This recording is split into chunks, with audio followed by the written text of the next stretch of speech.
즐겁게 찬양해.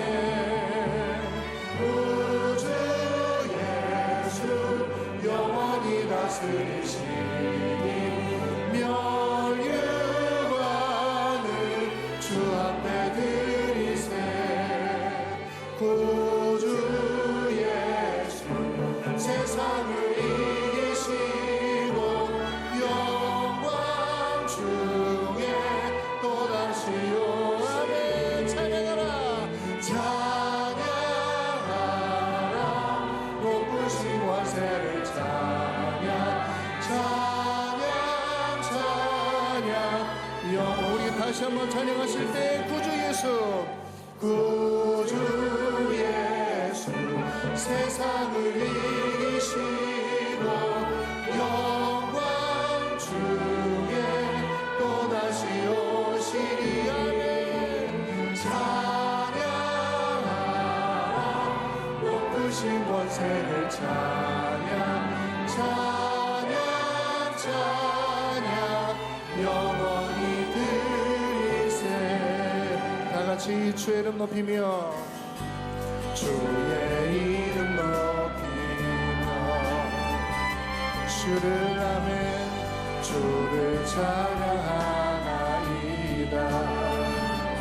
나를 구하러 아멘 구하러 오시니 주를 아멘 주를 기뻐하나이다. 같이 하늘 영광 하늘 영광 버리고 이 땅 위에 십자가를 지시고 죄사했네. 무덤에서 일어나 하늘로 올리셨네. 주의 이름 높이 다시 한번 찬양합니다. 주의 이름 높이며 주의 이름 높이며 주님 주를 찬양하나이다. 아멘. 나를 구하러 아멘 나를 구하러 오시니 주를 기뻐하나이다. 같이 목소리 높여서 하늘 영광 하늘 영광 버리고 이 땅 위에 십자가를 지시고 죄사했네. 무덤에서 일어나 하늘로 올리셨네. 주의 이름 높이 다시 한번 하늘 영광 하늘 영광 버리고 이 땅 위에 십자가를 지시고 죄사했네. 무덤에서 일어나 하늘로 올리셨네. 주의 우리 다시 한번 전심으로 고백하겠습니다. 하늘 영광 하늘 영광 버리고 이 땅 위에 십자가를 지시고 죄사했네. 무덤에서 일어나 하늘로 올리셨네. 자 우리 마지막으로 한 번 더 믿음으로 고백하겠습니다.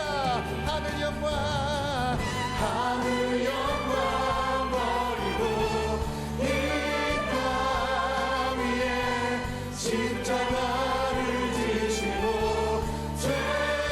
죄사했네. 무덤에서 일어나 하늘 올리셨네. 주의 이름 높이 다같이 이곳에 오셔서 이곳에 오셔서 이곳에 앉으소서. 이곳에서 드리는 예배를 받으소서. 주님의 이름이 주님의 이름만이 오직 주의 이름만 이곳에 있습니다. 아멘. 하늘의 문을 여시 여소서 하늘의 문을 여소서 이곳을 주목하소서 주를 향한 노래가 꺼지지 않으니 아멘. 하늘을 주님 열고 보소서 아멘. 이곳에 임재하소서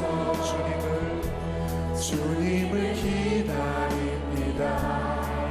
기도의 향기가 하늘에 하나님 이곳에 임재하여 주시옵소서. 주님 임재하여 주소서. 아멘. 이곳에 오소서. 이곳에 앉으소서. 이곳에서 드리는 예배를 받으소서.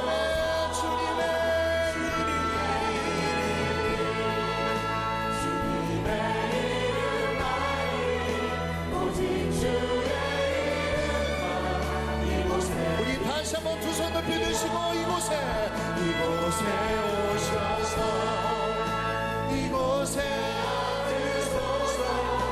이곳에서 드리는 예배를 받으소서. 주님의 이름만이 오직 주의 이름만 이곳에 우리 다시 한번 오직 주님의 이름이 오직 주님만이 오직 주의 이름만 우리 마지막으로 한 번 더 고백합니다. 주님의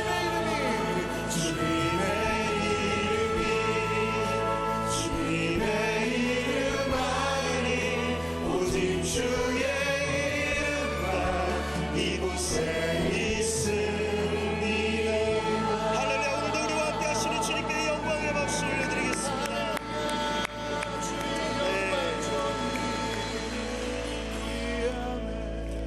다 함께 사도신경으로 신앙 고백하겠습니다. 전능하사 천지를 만드신 하나님 아버지를 내가 믿사오며 그 외아들 우리 주 예수 그리스도를 믿사오니 이는 성령으로 잉태하사 동정녀 마리아에게 나시고 본디오 빌라도에게 고난을 받으사 십자가에 못 박혀 죽으시고 장사한 지 사흘 만에 죽은 자 가운데서 다시 살아나시며 하늘에 오르사 전능하신 하나님 우편에 앉아 계시다가 저리로서 산자와 죽은 자를 심판하러 오시리라. 성령을 믿사오며 거룩한 공회와 성도가 서로 교통하는 것과 죄를 사하여 주시는 것과 몸이 다시 사는 것과 영원히 사는 것을 믿사옵나이다. 아멘. 출애굽기 20장 4절부터 6절까지 말씀입니다. 구약성경 111면에 있습니다. 제가 봉독하겠습니다. 너를 위하여 새긴 우상을 만들지 말고 또 위로 하늘에 있는 것이나 아래로 땅에 있는 것이나 땅 아래 물속에 있는 것에 어떤 형상도 만들지 말며 그것들에게 절하지 말며 그것들을 섬기지 말라. 나 내 하나님 여호와는 질투하는 하나님인즉 나를 미워하는 자의 죄를 갚되 아버지로부터 아들에게로 3, 4대까지 이르게 하거니와 나를 사랑하고 내 계명을 지키는 자에게는 1000대까지 은혜를 베푸느니라. 아멘.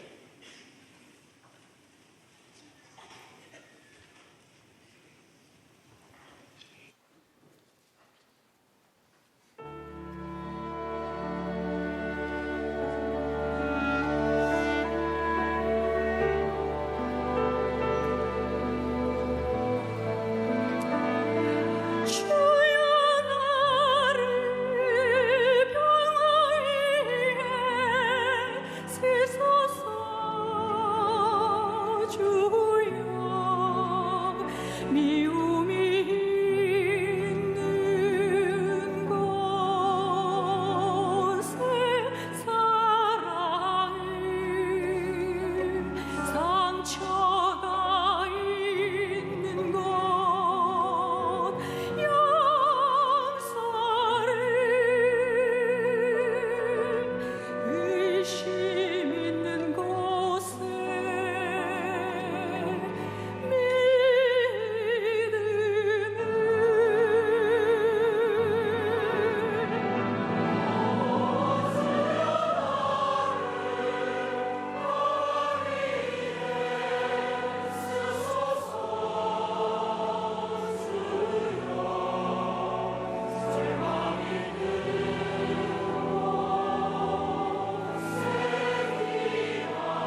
아멘.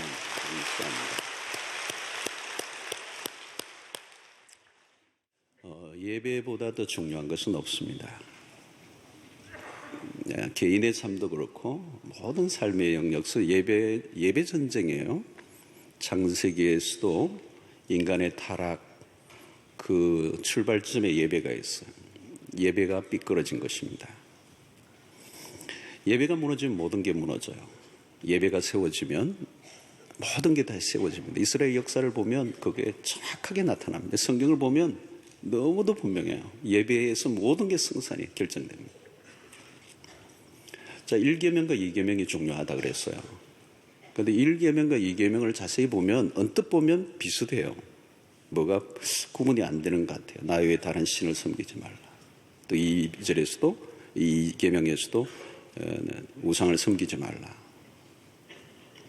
그러니까 1계명은 누구를 섬길 것인가, 누구를 섬길 것인가의 문제입니다. 2계명은 how, 어떻게 섬길 것인가. 1계명은 섬김의 대상에 대한 것이라면 2계명은 섬김의 방식에 대해서 얘기합니다. 1계명은 하나님 대신 거짓된 신을 섬기지 말라는 말씀이고 2계명은 하나님을 섬기되 거짓된 방식으로 섬겨서는 안 된다. 그 말씀입니다. 섬김의 대상을 우리가 마음대로 해서 안 되는 것처럼 섬김의 방식도 우리 마음대로 해서는 안 된다는 거죠. 섬김도 하나님이 원하시는 대로 내 마음대로 섬기면 되는 게 아니고 하나님이 원하시는 방식으로 예배를 드려야 된다. 잘못된 예배가 많아요. 하나님이 신경 쓰시는 곳은 어디냐? 예배. 이 예배가 잘못된 방식으로 가는 예배가 뭐냐? 우상 숭배라는 것입니다. 우상에 대해서는 아주 단호하시죠. 이 우상 숭배는 하나님과 결별을 선언하는 거예요. 그러니까 하나님의 편에서는 민감하게 반응하시는 거예요. 우상을 섬기는다는 얘기는 하나님 당신과는 이제 상관없습니다. 난 당신과 빠이빠이. 하나님이 그 부분을 용납하지 않으시는 거예요. 동시에 우리에게도 우리 스스로 그 우상에게 속는 것이기 때문에 이 부분은 하나님이 예의주시하는 부분입니다. 자, 인간은 눈에 보이는 우상을 늘 만듭니다. 십계명 오늘 4절을 보면 너를 위하여 새긴 우상을 만들지 말고 또 위로 하늘에 있는 것이나 아래로 땅에 있는 것이나 땅 아래 물속에 있는 것의 어떤 형상도 만들지 말며. 그러니까 형상화해서는 안 된다는 거야. 우리 우상을 만드는 이것은 어떤 형태로도 물 아래, 땅 밑으로 또 하늘에, 땅 위에 어떤 것도. 그런데 우리는 인류 역사 속에 항상 어떤 문화든지 우상을 만드는 형상화해서 하나님을 섬기는 거죠. 애굽은 송아지를 신으로 섬겼어. 송아지 상을 만든. 특별히 1년 된 상. 블레셋은 다곤 신상을 섬겼는데요. 이 다곤은 머리는 생선이고 몸은 사람. 어업과 관련된 일을 했기 때문에 자신들의 생활과 연관된 형상을 만들었습니다. 그 외에도 태양, 달, 별, 나무, 돌, 짐승 모든 걸 망라해서 인간은 형상화했습니다. 형상화. 자, 레위기 26장 1절에 보면 너희는 자기를 위하여 우상을 만들지 말지니 조각한 것이나 주상을 세우지 말며 너희 땅에 조각한 석상을 세우고 그에게 경배하지 말라. 나는 너희의 하나님 여호와니라. 어떤 것이든 섬김의 목적으로 형상을 만들지 말라는 것이. 자, 로마서 1장 23절에 썩어지지 아니하는 하나님의 영광을 썩어질 사람과 새와 짐승과 기어다니는 동물 모양의 우상으로 바꾸었느니라. 하나님의 영광을 썩어질 것, 사람과 새와 짐승과 기어다니는 동물 모양의 우상으로 바꾸었느니라. 자, 인간이 참 똑똑해 보이는데요. 이 우상에 들어가면 아주 무지몽매해지는 거예요. 우리나라도 이 첨단을 걷는 이 비행기, 활주로에도 새 비행기를 사면 턱 이렇게 고사를 지내죠. 차 사가지고도 요즘도 하는 분들이 계시대요. 얼마 전에 보니까 어디 구석에 막 명태 머리하고 막 이렇게. 특별히 돼지를 돈을 다 꼽아놓고, 특별히 웃는 돼지. 웃는 돼지는 부르는 게 값이에요. 그럼 값에서 깎으면 안 되는 거예요. 근데 그 앞에 머리를 숙이는 거죠. 돌봐달라고. 이 바울이 아덴이라는 지방에 갔을 때 그곳에 희한한 신이 하나 있어요. 아덴이라는 아테네죠. 거기에서 가서 가보니까 사람들이 절을 하고 섬기는데 보니까 그 앞에 신의 이름이 뭔가 하면 알지 못하는 신. 이 맹목적인 거죠. 아주 맹목적이고 무지한 인간의 모습이 우상에서 그대로 드러나는 거예요. 공부를 많이 하고 아주 똑똑한 것 같은데 그 우상 앞에 가면 맹목적이 되는 거예요. 그래서 일반적으로 거대한 신상을 만들거나 아주 작으면 크게 만들거나, 신상은 형상을 만들 때 크게 만들거나 아니면 아주 작지만 메스게 만들어요. 인도네시아나 이런 베트남 이런 데 가보면 아주 무서운, 작은데 무섭게 만드는 거예요. 두려움을 느끼게 만드는 거예요. 자, 이러면 인간이 만들어 놓은 것을 인간이 두려워하는 것입니다. 그거를 자기가 만든 거거든요. 인간이 만들었는데 그것을 자기가 두려워하는 것입니다. 자, 눈에 보이는 이 우상은 허망한 것인데요. 이사야 선지자가 그 우상이 얼마나 허망한 것인가를 잘 설명하면서 이제 그 우상을 섬기는 자들에 대해서 조롱하는 내용이 이사야서 44장 10절로 20절까지 있는데 좀 길지만 제가 한번 읽어보겠습니다. 여러분들 보시면 이렇게 되겠습니다. 신상을 만들며 무익한 우상을 부어 만든 자가 누구냐? 보라, 그와 같은 무리들이 다 수치를 당할 것이라. 그 대장장이들은 사람일 뿐이라. 그들이 다 모여 서서 두려워하며 함께 수치를 당할 것이니라. 철공은 철로 연장을 만들고 숯불로 일하며 망치를 가지고 그것을 만들며 그의 힘센 팔로 그 일을 하나 배가 고프면 기운이 없고 물을 마시지 아니하면 피로하니라. 목공은 줄을 늘려 재고 붓으로 긋고 대표로 밀고 곡선지로 그 사람의 아름다움을 따라 사람의 모양을 만들어 집에 두게 하며 그런 자기를 위하여 백향목을 베며 디르사 나무와 상수리 나무를 취하며 숲의 나무들 가운데에서 자기를 위하여 한 나무를 정하여 나무를 심고 비를 맞고 자라게도 하느니라. 이 나무는 사람이 땔감을 삼는 것이거늘 그가 그것을 가지고 자기 몸을 덮기도 하고 불을 피워 떡을 굽기도 하고 신상을 만들어 경배하여 하며 우상을 만들고 그 앞에 엎드리기도 하는구나. 그 중에 절반은 불에 사르고 그 절반으로는 고기를 구워 먹고 배불리며 또 몸을 덮게 하며 이르기를 아하 따뜻하다 내가 불을 보았구나 하면서 그 나무주로 신상 곧 자기의 우상을 만들고 그 앞에 엎드려 경배하며 그것에게 기도하여 이르기를 너는 나의 신이니 나를 구원하라 하는도다. 그들이 알지도 못하고 깨닫지도 못하면 그들의 눈이 가려서 보지 못하며 그들의 마음이 어두워져서 깨닫지 못함이니라.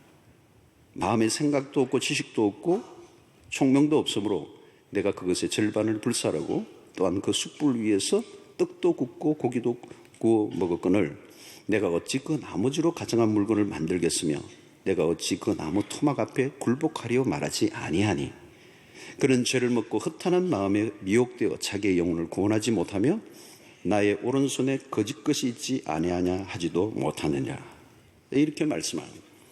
우상을 만드는 그 나무, 그걸 기르고 만들어서 그 나무를 가지고 패가지고 불을 구워서 고기도 구워 먹고 남은 나무로 또 우상을 만들고 그게 내 신이라고 그러고 숨기고 있는 인간의 모습이 얼마나 우스운 일인가 하는 걸 이렇게 조롱하듯이 이사야 선지자가 말합니다. 그 시대 속에 사람들이 얼마나 많은 거짓된 우상을 형상화해서 섬기고 있는가를 이렇게 보여주고 있습니다. 한마디로 웃기는 이야기를 하는 것입니다. 우상을 만들어 놓고 그게 나의 신이다. 기도하고 들어달라는 것. 이 조립된 신, 조각된 손, 그 인간의 손으로 조각된 그 신을 섬기는 인간의 그 무지, 또 연약성, 이것을 이사야가 말해주고 있는 것입니다. 우리나라도 옛날에 여러분 그런 게 많았죠. 우리나라도 보면 별걸 다 이렇게 형상화해서 그게 하나님이라고 믿고 섬긴 거예요. 얼마나 우리나라가 그런 미신이 많았습니까? 돌에도 이끼만 끼면 그 앞에 뭘 모셔놓고 떡도 갖다 놓고, 나무도 조금만 오래되면 그게 뭐가 있는 것처럼 신령한 것 같아가지고 그 밑에 그냥 백일 기도를 하는 거예요. 백일 기도. 아들을 주시옵소서, 아들을 주시옵소서. 물을 떠다 놓고 얼마나 기도해요. 그래서 나무가 이렇게 큰 오래된 고목이 속이 비어 있다는 거 아니에요. 줄 거는 없는데 계속 비니까 속이 상해서 고만 빌어라. 줄 거는 없는지 계속 비니까 말이에요. 지성이면 감천이다. 여러분, 모세가 산 위에서 하나님께 율법을 받는 동안에 산 아래에서 기가 막힌 일이 벌어졌어요. 출애굽기 32장 1절을 보면 백성이 모세가 산에서 내려오니 더딤을 보고, 모세가 하나님의 그 율법을 받기 위해서 산 위에 올라갔는데, 시내산에 올라가 있는데 안 내려오는 거예요. 그러니까 백성들이 모여서 아론에게 말하되 일어나라, 우리를 위하여 우리를 인도할 신을 만들라. 이 모세 곧 우리를 애굽 땅에서 인도해낸 사람은 어찌 되었는지 알지 못함이니라. 이 백성들이 아론에게 요구한 거예요. 우리를 위하여 우리를 인도할 신을 만들라는. 그들이 하는 말이 뭡니까? 이 모세 곧 우리를 애굽 땅에서 인도해낸 사람은 어찌 되었는지 알지 못하겠다. 지금까지 인도해낸 그 모세의 존재를 부인해버리는 거예요. 그래, 하나님의 인도를 무시하는 거죠. 그러면서 얼마나 신속하게 우상을 만들었는지, 모세가 산 위에 올라간 지 40일 만에, 모세가 자리를 비운 지 40일 만에 일어난 거죠. 그리고 백성들과 금을 모아서 금송아지를 만들어서 그 금송아지를 바라보면서 하나님이라고 하자. 다른 신을 섬긴 게 아니에요. 하나님이라고 하자는 거예요. 그러면서 뭘 만들어서 금송아지를 가지고 형성한 것입니다. 이 아론이 누굽니까? 모세의 형입니다. 모세와 너무도 가까이 함께 지내오면서 이스라엘의 백성을 이끌어왔던 이 아론이 모세가 자리를 비운 사이에 백성들의 압력에 의해서 하나님보다 백성들에게 소리에 더 귀를 기울이고 우상을 만드는 거죠. 자, 여러분, 이건 뭡니까? 그들은 보이는 하나님을 믿고 싶은 거예요. 눈에 보이지 않는 그런 하나님이 아니라 눈에 보이는 하나님. 자, 여러분, 왜 인간은 우상을 형상화하는가? 사람들은 눈에 보이는 것을 신뢰하는 겁니다. 눈에 보이지 않는 것을 신뢰하잖아요. 눈에 보이는 것. 그러니까 형상을 만들어서 바라보아야 안심이 되는 거예요. 거기서 안정감을 느끼는 것입니다. 인간은 보는 것에 약하고요, 보는 걸 좋아해요. 무엇을 보고 있다는 것은 강력한 영향력 안에 들어가는 것입니다. 보면 거기에 내가 사로잡혀요. 보는 것에 끌려갑니다. 보는 것은 나를 사로잡아요. 그리고 보다 보면 그것이 그 안에 내가 지배를 당하게 돼요. 그러나 여러분, 믿음은 보이지 않는 것을 신뢰하는 것입니다. 하나님은 영이신 분이기 때문에 보이지 않죠. 그리고 하나님을 형상화할 수가 없습니다. 하나님은 어떤 것으로도 형상화될 수가 없어요. 창조주이신 분이 피조물의 어떤 것에 의해서 형상화될 수가 없는 것이죠. 그리고 하나님이라는 분을 이 피조 세계의 어떤 것으로도 비유를 둘 수가 없어요. 비유가 되는 순간, 이 피조물의 어떤 사물을 가지고 비유를 하는 순간 그 하나님의 존재 자체가 왜곡이 되는 거예요. 그래서 우리가 삼위일체를 배울 때 굉장히 어려웠거든요. 삼위일체 교리가. 우리의 형상의 이 세상의 우주 만물의 어떤 피조의 세계로 하나님을 존재를 설명할 수 없기 때문에 어려운 거예요. 그러니까 뭐 태양을 가지고 태양 자체는 하나님이요, 그 열기는 성령이요, 빛은 예수 그리스도, 다 그렇게, 그건 다 거짓말이 되는 거예요. 한 부분만 얘기하는 거예요. 한 부분만. 하나님은 만유보다 크신 분이십니다.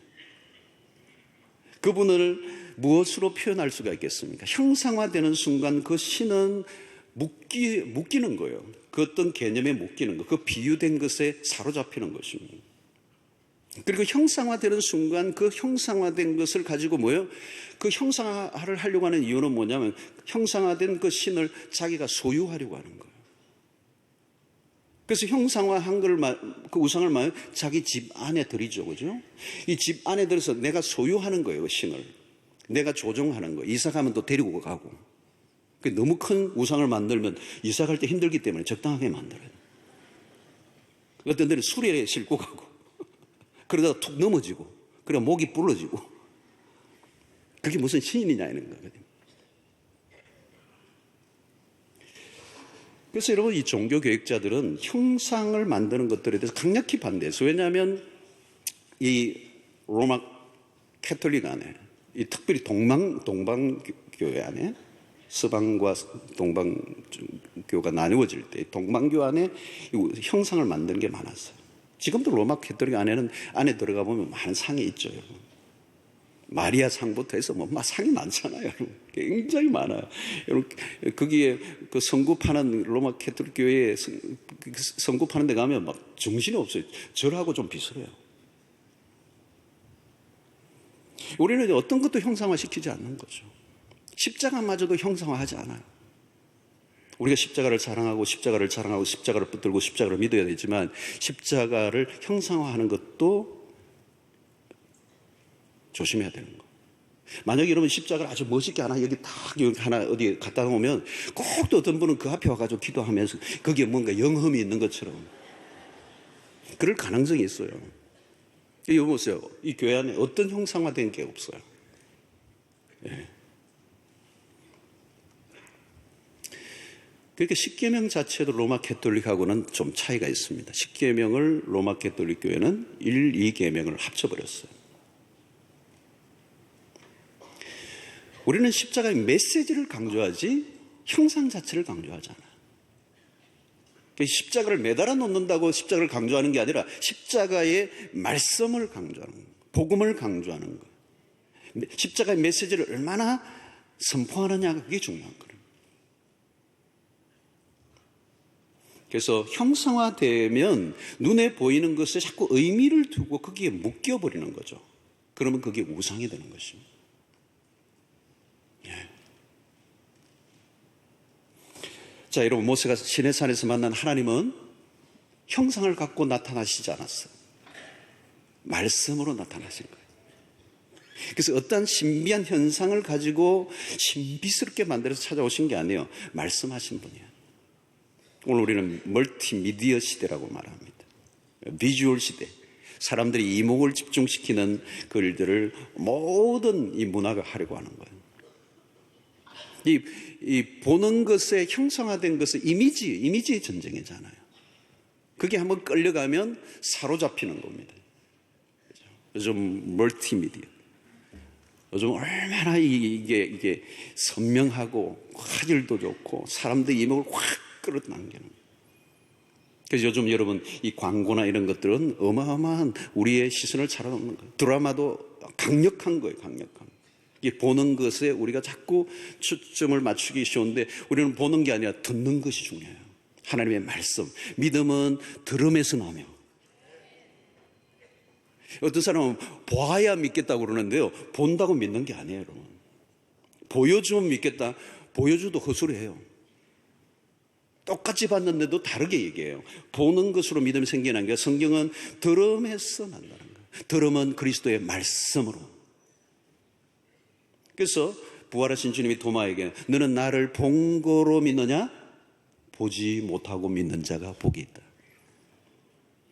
그러면 하나님을 보여달라고 하는 것은 잘못된 거예요.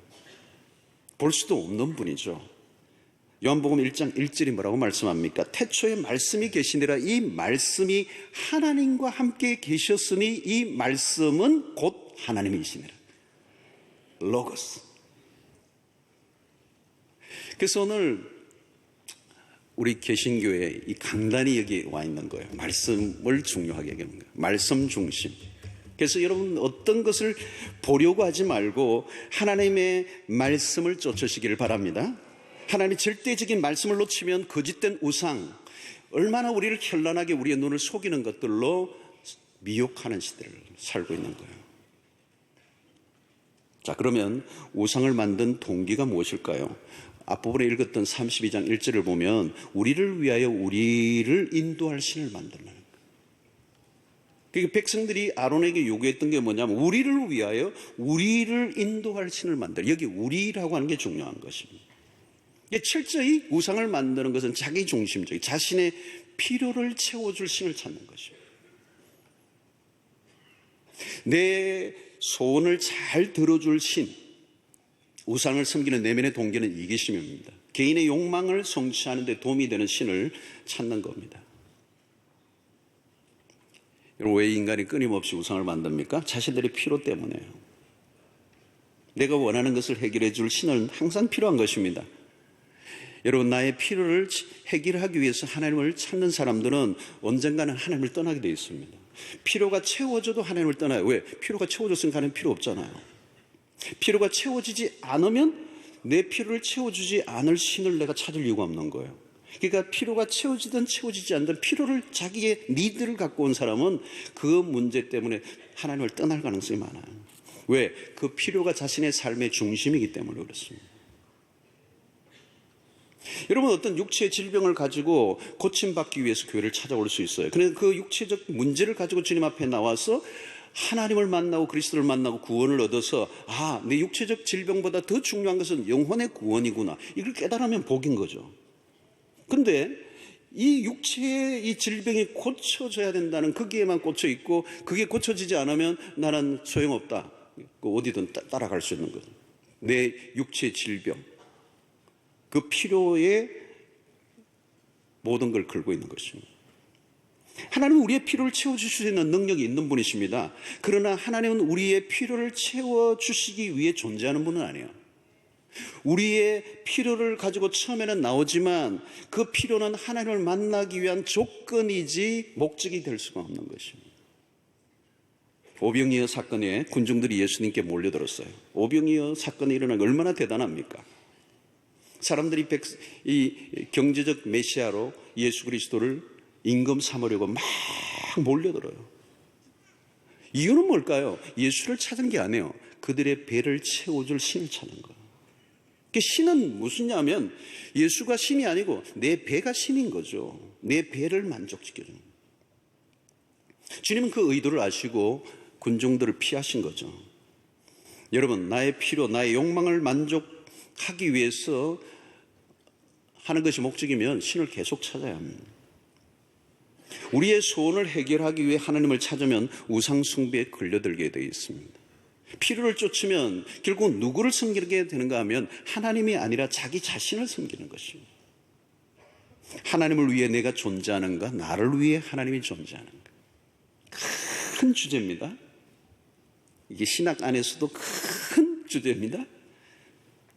나를 위하여 하나님이 존재하는가, 하나님을 위하여 내가 존재하는가. 여러분, 여기에 대한 대답에 따라서요, 인생의 길이 완전히 다른 길로 가는 거예요. 내가 하나님이 되어 있는 거죠. 하나님이 나를 위해 존재한다면 결국은 하나님의 자리에 내가 있는 거예요. 내가 하나님이 되어 있는 것입니다. 내가 하나님이 될 것인가, 아니면 하나님을 하나님으로 인정할 것인가. 이 두 사이에서 우리는 거대한 전쟁을 치르게 되고 여기에 따라서 우리의 예배는 전혀 달라지게 되는 것입니다. 자, 그럼 여러분, 이 우상 숭배의 뿌리에는 뭐가 있습니까? 겉으로 드러난 이 형상은 인간의 마음을 표현한 것입니다. 자, 잘 우리가 유명한 구절 중에 하나가 골로새서 3장 5절의 말씀. 이 말씀 뭐예요? 탐심은 곧 우상 숭배니라. 여러분, 탐심과 우상 숭배는 이퀄이에요. 이퀄. 우상 숭배가 뭐냐? 탐심이에요. 탐심이 뭐냐? 우상 숭배예요. same. 그러니까 우상을 만들어내는 것은 다른 것이 아니에요. 우리의 마음이라는 거예요. 자, 오늘날은 조각된 우상을 만들지는 않아요. 이런 문명화된 세상에서는 조각된 우상은 없어. 형상화된 우상은 찾아내기 쉬워요. 오, 저거 우상이구나. 그래서 마음속에 숨겨진 우상은 찾아내기 어려운 것입니다. 교모하게 다양한 모습으로 우리 안에 숨어 있는 거죠. 여러분, 우상에 빠져 있는 사람은요, 자신은 잘 몰라요. 잘 몰라요. 돈이라는 우상에 빠진 사람은 자신이 돈을 섬기고 있다는 생각을 못해요. 못해요. 그냥 내가 돈을 좀 좋아한다고 생각하는 거지. 형상화된 우상은 인간의 욕망을 표현한 것입니다. 그래서 우상과 본능은 기가 막히게 맞아떨어져요. 우리의 죄성을 가진 이 본능과 우상이 기가 막히게 맞아떨어집니다. 그래서 인간은 자신이 욕망하는 것을 우상으로 만들어 섬기면서 자신의 만족을 얻고자 하는 것입니다. 그러므로 탐심을 가지는 순간 어떻게 됩니까? 그것을 가지고자 노력하죠.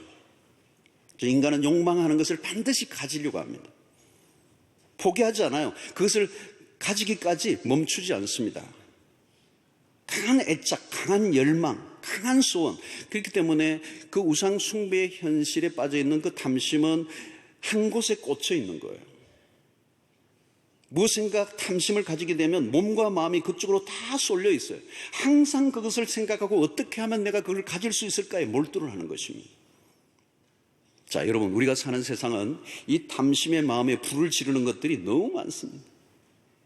문화적으로 여러분 도배를 해놨어요. 요즘은 하드코어의 문화예요. 굉장히 우리의 마음을 내적인 그 욕심을 충동질하도록 만드는 이 문화예요. 비주얼한 문화예요. 어디 눈돌 곳이 없는 세상이죠. 이전의 문화는 단순했습니다. 어제나 오늘이나 작년이나 올해나 비슷비슷했어요. 별로 그 문화가 밋밋한 문화고 별로 변화가 없는 문화였습니다. 새롭게 선택할 게 없었어요. 그러나 지금은 아닙니다. 유혹하는 것들로부터 찾아오는 압력이 대단한 거죠. 문화적 유혹이 강한 것입니다. 한번 걸려들면 이겨낼 재간이 없는 거예요. 시작된 탐심은 그대로 두면 점점 커집니다. 마치 악성 종양과 같아요. 점점 커져서 나중엔 전이가 되고 아주 그냥 사람을 다 죽게 만드는 그런 암과 같은 것입니다. 탐심을 그대로 두면 일을 내게 되어 있습니다. 그냥 저절로 사라질 줄로 생각하면 그것은 낭만적인 거죠. 문제는 탐심이라는 우상은 만족할 줄 모른다는 데 있는 것입니다. 만족하지만 어떻게 돼요? 갈 때까지 가는 거예요. 결국은 그 우상 숭배의 끝은 절망이고, 왜? 그 우상은 우리를 만족시킬 수 없기 때문에. 자, 여러분, 지금 혹시 내가 어떤 것, 그거 외에는 다른 어떤 것도 눈에 들어오지 않는다. 그게 우상입니다. 바울은 이것에 관해서 이렇게 얘기해요. 로마서 1장 표현에 하면 마음의 정욕대로 드름에 내어 버려두사. 탐심을 가지는 순간 마음이 내 마음이 아닌 거예요. 탐하는 그것이 내 마음을 차지해 버린다는 거예요. 돈 자체가 우상이 아니에요. 돈 자체는 우상이 아니에요. 근데 돈에 대한 탐심을 가지면 그게 우상 숭배가 되는 것이죠. 그래서 그 우상 숭배하는 그 대상이 내 마음을 지배해 버린 거예요. 지배해 버리는 거예요. 이 탐심에 사로잡히면 눈이 어두워지고 마음이 마비되고 영혼이 잠식되고 마는 것이죠. 여러분, 어떤 것에 사로잡힌 그런 상태에 있는 것을 본 적이 있습니까? 마치 세상이 그것 하나밖에 없는 것처럼 행동하는 거예요. 우상은 그것에 모든 걸 쏟아놓게 만듭니다. 무슨 수를 쓰서라도 목적을 이루게 합니다. 그것을 놓치면 인생이 끝날 줄로 생각하는 거죠. 그것이 없으면 마치 세상에 살아갈 이유가 없는 것처럼 생각하게 만드는 게 우상입니다. 여러분, 거기에 진리가 들어가겠습니까? 아무것도 들어가지 않죠. 영혼이 깊은 어둠 속에 빠져 있는 것입니다. 그래서 어떤 대가를 치르고라도 그걸 가지려고 하는 겁니다. 결국 무서운 것은 자기가 죽는 줄 모르고 죽어가는 것입니다.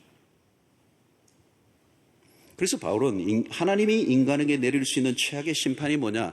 마음의 정욕대로 내버려 두시는 거예요. 그게 심판이라는 거예요. 정욕들에 내버려 두는 거예요. 그게 심판을 당하는 거예요. 욕망에 끌려다니는 그 끝은 가장 비참하다. 여러분, 우상 숭배는 결국 인간을 불행하게 만듭니다. 절망하게 만듭니다. 비극적 결말을 맞게 만든다는 거죠. 하나님이 아닌데 하나님으로 잘못 알고 섬긴 대가는 혹독하다는 거죠. 하나님만이 주실 수 있는 것을 다른 어떤 것을 통하여 얻으려고 한 것에 대한 후유증이 크다는 거예요. 하나님이 아닌데 거기에서 행복을 찾는 거예요. 그게 행복을 줄 알고 찾는 겁니다. 하나님만이 주실 수 있는 그 기쁨을 세상에서 얻으려고 하다가 그 우상이 나에게 기쁨을 주고 행복을 주지 못하는 거예요. 근데 갈 때까지 가는 거죠. 그게 우상이 사람을 속이는 거예요. 자기가 스스로 속는 것입니다. 그래서 우리는 우상이 거짓된 것이라고 하는 것을 빨리 깨닫는 것, 그게 은혜인 거예요.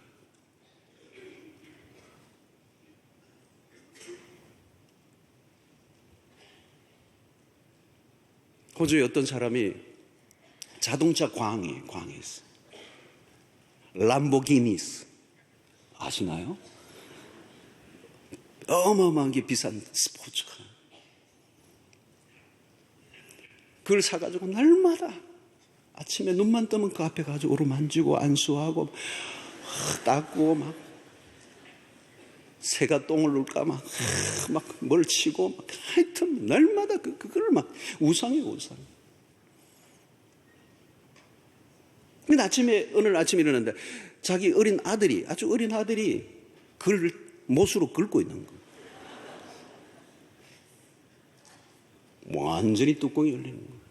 자기도 모르게 본능적으로 망치 같은 걸 갖고 가서 막 그 아들 막 손을 찍었다는 거예요.